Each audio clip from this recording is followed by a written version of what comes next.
ipegah din itu regar MOU Helsinki hana manfaat untuk Aceh. Sebab kebijakan hinan peker-peker bawah sagai, bagian fokus bagian apam sagai yang menang. Jadi dewan ipegah peraturan bagian peker-peker bawah, bagian apam lah, poligami lah bagiannya, bagian perut urang, bagian ekonomi hai fikir, hai pakau bah beduk ke dia awak Aceh beduk ke dia. Mengapa kasihan pi? Apa terbaik tengok. Tapi munya ipegah lagi kan tiga mereka lah yang walam saya bunga ji hai pete. Mestinya kai pegah menghina harkat martabat orang Aceh.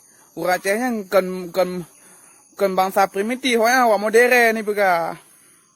Awak canggih lah ule.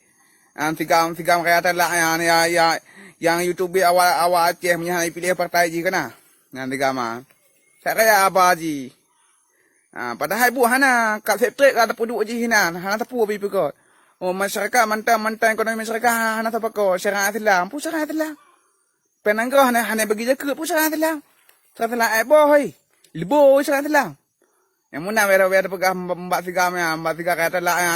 Kajak buat ega ambek pegah haba masalah Aceh membuat kerja hana kata hukum Islam. Hukum fikih hana kata Kiban hukum syariat Islam bagi ampeng nak kata pu. Maka uronyo kamu kena dalam bagian ekonomi. Baik ka fikir masalah peker bawah saga. Nak dengar yang tadi, nak dengar.